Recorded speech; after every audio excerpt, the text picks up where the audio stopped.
Hey tout le monde! Aujourd'hui, on se retrouve dans cette nouvelle vidéo. Je vais vous partager, surtout vous dire quels sont les produits ultra surcotés, surtout les produits make-up que j'ai testés et ouais, que je trouve vraiment trop surcotés pour ma part. Vous aussi, vous me direz en commentaire ce que vous en pensez.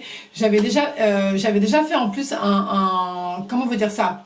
Un sondage donc sur Instagram et il y a des personnes qui m'ont répondu, donc du coup je vais reprendre aussi les personnes qui m'ont dit que certains produits make-up pour eux c'est trop surcoté. Mais avant toute chose, n'hésite pas, si tu aimes cette vidéo, et de venir dans mon monde à moi de Saf Makeup, de t'abonner, de partager et de liker et de me suivre aussi sur mon compte Instagram que je te mets juste là. So, c'est parti, let's do it! Allez, c'est parti, je vais commencer très fort, je vais en même temps regarder sur mon téléphone puisque comme je vous l'ai dit, vous avez répondu à certaines de mes questions et notamment, donc je pourrais aussi donc vous parler des produits make-up trop surcotés que j'ai actuellement là en ma possession.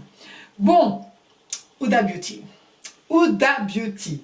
Alors, là, il y a une personne qui a dit le fond de teint Huda Beauty, pas le nouveau, je ne l'ai pas encore testé, mais hyper naze. Bon, c'est vrai que moi, je n'ai jamais testé l'ancien fond de teint de chez Huda Beauty. Le nouveau, d'ailleurs, je sais pas, il me fait de l'œil, donc dites-moi en commentaire si vous voulez que je le teste, comme ça, donc je pourrais vous faire une revue à ce sujet-là.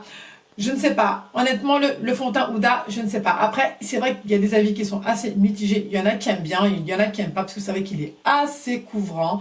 Mais idéal vraiment pour les peaux mixtes. Hein. Donc si vous avez la peau sèche, moi je vous le déconseille, honnêtement. Mais vraiment idéal pour les peaux mixtes. Ensuite, toujours de chez Huda Beauty, pour ma part, c'est la palette de Desert Dusk.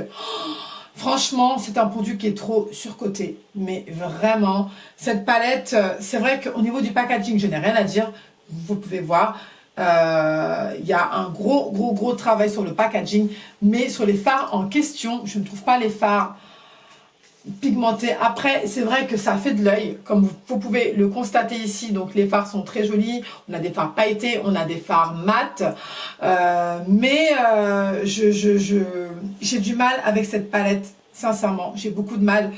En tout cas, sur mon visage, ça ne prend pas. Franchement, ça ne prend pas du tout. Je l'ai essayé, hein, pourtant, vous pouvez le voir, j'ai quand même essayé, mais j'y arrive pas. Il y a trop de chutes, c'est pas pigmenté, il faut beaucoup repasser par derrière. Et moi, c'est pas un truc qui me plaît. Moi, j'aime bien quand j'applique quand j'applique un fard direct, je vois que la couleur est là et que c'est ultra pigmenté. Mais pour le coup, ça, j'ai trouvé ça trop surcoté. Il y avait trop de pubs par rapport à cette palette. Tout le monde en parlait. Après, comme je vous l'ai dit, donc les avis sont mitigés. Moi, je connais des personnes qui aiment beaucoup cette palette, notamment la Nude palette. Apparemment, elle est super bien, elle est ultra pigmentée. Et il y en a qui n'aiment pas celle-ci, la Desert Dusk. Sincèrement, moi, voilà, je peux pas en fait. Donc c'est vraiment dommage parce que 65 € quand même, on est d'accord. Mais je trouve pas son efficacité à 100%. Aussi, toujours dans la gamme de chez Huda Beauty, les encres à lèvres qu'elle avait sorties au tout début de son lancement de sa gamme de maquillage. Mais horrible quoi, sincèrement, ces encres à lèvres, j'en ai acheté qu'un seul, heureusement, mais ils dessèchent trop les lèvres, même si vous faites votre gommage de lèvres, vous appliquez un baume, mais c'est ultra desséchant et je trouve ça vraiment dommage, hein, parce que voilà quoi, donc ça fait beaucoup de pub aussi pour rien, et j'ai trouvé ça trop surcoté, et j'aime pas non plus l'effet que ça fait, c'est une odeur assez mentholée et ça pique au moment de l'application. J'aime pas du tout. Franchement, moi quand je me maquille, j'aime bien que tout soit fluide, lisse. J'aime pas avoir des sensations de picotement. Deuxième produit, make-up ultra surcoté. Alors là, la personne a dit les crayons à lèvres de chez MAC, déçu de ouf, rien de mieux que Kiko ou NYX. What? Franchement, je ne suis vraiment pas d'accord. Pour ma part, les crayons de chez MAC sont excellents. Après, c'est vrai que au Au niveau du prix, ils sont assez chers, je vous cache pas, c'est 20 € je crois. Mais pour moi, je n'ai rien à dire. J'avais un crayon de chez MAC, mais il est trop bien. Ils sont ultra crémeux, tu peux les tailler, ils sont vraiment bien, ils ne se cassent pas. Enfin, la mine ne se casse pas. Et moi, j'ai vraiment... moi, j'aime beaucoup, hein, franchement. Après, les crayons de chez Kiko, je n'ai jamais testé, donc je ne peux pas me positionner. Et les crayons de chez NYX, oui, ils sont extrêmement bien, ils sont pas chers. Franchement, ça vaut vraiment MAC. Hein. C'est à peu près la même chose. Donc ça, je suis d'accord. Troisième produit, on m'a dit la marque, enfin les marques des meufs de télé-réalité. Alors sincèrement, je n'ai jamais testé les marques des meufs de télé-réalité, donc je ne peux pas non plus vous donner mon avis. Bon, je pense qu'il y a du bien comme il y a du pas bien. Après, il faut voir, mais si la personne en parle, c'est que franchement, c'est pas trop ça. C'est pas trop ça. Maintenant, pour ma part, donc les produits que j'ai en ma possession, ça va être de la marque de chez NYX. En fait, c'est cette poudre-là, surtout la gamme Can't Stop Won't Stop. Je trouve que sincèrement, ça fait trop de bruit pour rien. Je sais pas pourquoi, mais trop surcoté cette gamme. J'aime beaucoup NYX, hein, attention, hein, mais cette poudre-là, sincèrement, je ne valide pas du tout. Hein. C'est une poudre translucide que j'ai achetée l'été 2019 avant de partir à New York. C'est une poudre banana. Ouais, c'est ça, donc c'est la banana. Mais sincèrement, je ne vois aucun effet. Je trouve que ça ne fait pas du tout le rendu que je veux. Ça n'a rien à voir par rapport à Laura Mercier et Huda Beauty. Non, je valide pas du tout. Elle est trop jaune. Elle est... Je sais pas. J'aime pas le rendu que ça fait sur mon visage. Peut-être que c'est la couleur qui ne matche pas trop, je ne pourrais pas vous dire, mais en tout cas, no way. J'avais également acheté l'anti-cerne, toujours de la gamme Can't Stop Won't Stop, mais sincèrement, je trouve que leur anti-cerne, ça va pas du tout, ça n'a pas du tout donné l'effet que je voulais, pas crémeux, ultra sec, je voyais aucune différence, sincèrement. Donc moi, la gamme Can't Stop Won't Stop, non, je ne vais pas rentrer dedans. On m'a dit que les fonds de teint sont super bien. Je n'ai pas encore testé, donc franchement, je ne pourrais pas vous dire. Mais bon, à voir peut-être pour une prochaine fois. Une autre palette, celle-ci de chez Morphe, c'est la palette Jaclyn Hill en collaboration avec Morphe. Donc elle est sortie en 2020. Je l'ai achetée parce que moi j'aime beaucoup la marque de Morphe. Déjà, j'ai une de leurs palettes qui est excellente, hein, que ça fait depuis des années que je n'ai rien à dire. Mais par contre, cette collaboration-là avec Jaclyn Hill, non mais allô, les fards sont super bien. Vous avez vu, c'est une palette ultra colorée.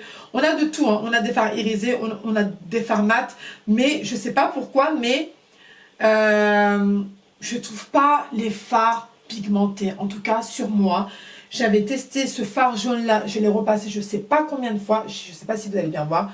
Je l'ai repassé je ne sais pas combien de fois, mais horrible quoi. Ce fard pailleté aussi Thalia, non, je ne valide pas. Comme vous avez pu donc le constater, j'ai pas pu la retester. Je sais pas, je sais pas. Je sais pas. Après, j'ai vu quand même pas mal aussi de personnes qui l'ont testé, des Américaines qui ont dit que la palette elle n'est pas ouf. Mais pour moi, je sais pas, j'ai pas aimé vraiment cette collaboration-là. Et puis en plus, Jaclyn Hill, c'est pas une personne que je suis sur YouTube. C'est pas une personne vraiment qui m'inspire de base. Donc après, c'est pas pour ça. Hein. Bon, je l'ai quand même acheté, hein, mais sincèrement, la palette là, je trouve que c'est un gros flop, hein, pour ma part. Au niveau du fond de teint, alors, le fond de teint de chez BK Cosmetics qui est sorti il y a un petit moment déjà. Donc j'ai acheté ce fond de teint là, crème à couvrance maximale. Donc c'est un fond de teint ultra mat, mais que pour les peaux mixtes à grasse. Hein. Donc pour les peaux sèches, surtout à ne pas l'utiliser. Ce fond de teint, je l'ai acheté au Canada. Alors c'est un fond de teint que je pensais vraiment qui allait vraiment me donner un très joli rendu. Mais c'est un fond de teint qui sèche trop. Mais ce fond de teint là, il est extrêmement difficile à travailler. Il sèche super vite. Je l'apprécie pas du tout. Il marque vraiment toutes les ridules que vous avez sur le visage. Non, il est pas lumineux, il est sec, il est terne. Peut-être que c'est la couleur. Enfin bon, je pense pas parce que j'ai pris la couleur Amber. C'est quand même une couleur qui correspond à ma carnation. Mais sincèrement, celui-là, je ne valide pas du tout. Je vous conseille pas d'acheter. Ça a été aussi un produit ultra surcoté. Tout le monde en parlait à l'époque. Et non, moi, non, je valide pas du tout ce fond de teint-là. Une grosse déception. Depuis, je ne l'ai plus jamais réutilisé. On va revenir après, enfin, on va parler ensuite de la marque Farsali. Comme vous savez, Farsali, ça a été créé par le mari de Farah Dukay, qui est une youtubeuse très connue. Franchement, je suis super contente pour elle. Je crois qu'elle attend un petit bébé. Félicitations à elle. Et son mari, Ali, il a créé donc une gamme skincare Farsali, pour Farah Dukay, you know, et Ali pour le prénom de son mari, etc. Donc ça fait beaucoup de bruit. Donc je vous mettrai donc la photo juste ici. En fait, c'est une huile qui va vraiment unifier votre teint, etc. Une huile à l'eau de rose, je crois. Moi, je l'avais acheté, mais sincèrement, je ne vois aucun effet. Je n'ai vu aucun effet sur ma peau. Je sais pas. En tout cas, moi, ça n'a pas fonctionné et je trouve ça super cher parce que quand même, le sérum, il vaut quand même 70 €. C'est extrêmement cher. Moi, je l'ai acheté en petite miniature, mais je trouvais qu'il n'y avait aucune efficacité. Hein. Après, je sais pas si c'est parce que c'était pour faire du bruit ou quoi, mais je trouvais qu'il n'y avait aucune efficacité. Bon, apparemment, il y a le primer qui est extrêmement bien. Je ne sais pas, peut-être que je vais le tester, mais j'en sais rien. Mais sincèrement, non, j'ai pas apprécié... le sérum de chez Farsali. Ensuite, ça va être la marque de chez Benefit, la poudre. Vous vous souvenez de la poudre en fait qui permettait de bien réguler la brillance et le sébum, la poudre de chez Benefit. Bon là, je ne l'ai pas actuellement parce que ça fait super longtemps. Déjà, Benefit, ça fait longtemps que j'achète plus vraiment leur marque, enfin leur produit make-up.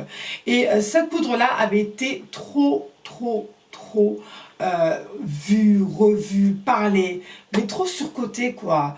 Et sincèrement, pour moi, je ressemblais à rien. Quand j'appliquais cette poudre, je ressemblais à rien, ça ne régulait rien, ça me donnait le teint grisâtre, c'était horrible. Et je ne sais pas comment les nanas ont pu dire ouais, non mais c'est la meilleure poudre du moment, etc. Bien entendu, juste après nous avons eu Laura Mercier, Huda Beauty, you know what I'm saying. Mais là pour le coup, cette poudre, franchement, je ne la valide pas et ça a fait trop de bruit pour rien. Et puis voilà, notamment je crois que c'était le l'eyeliner aussi qui avait fait trop de bruit. J'ai pas validé, mais bon, après ça avec Benefit, je sais pas, peut-être que je reviendrai un petit peu sur leur gamme de maquillage, mais là je vois pas trop des choses qui m'intéressent et qui m'attirent honnêtement chez Benefit. Bon, et bien écoutez, je pense que c'est tout, je suis en train de regarder mes notes là, s'il y a tout, mais oui, il y a tout, voilà, donc je pense que c'est à peu près tout ça. Après, toutes les autres marques, eh bien écoutez, ça va pour le moment, j'ai quand même apprécié de les utiliser. Ça, il n'y avait pas de souci. Dites-moi en commentaire quel produit make-up surcoté que vous avez testé et que vous trouvez que pour vous, mais franchement, c'était trop. C'était trop, il y avait trop d'engouement. J'aimerais vraiment savoir tout ça. Et bien écoutez, sur ce, je vous laisse. N'hésitez pas, comme d'habitude, de partager, de liker et de vous abonner. Je vous retrouve très vite pour une prochaine vidéo. Ciao, ciao!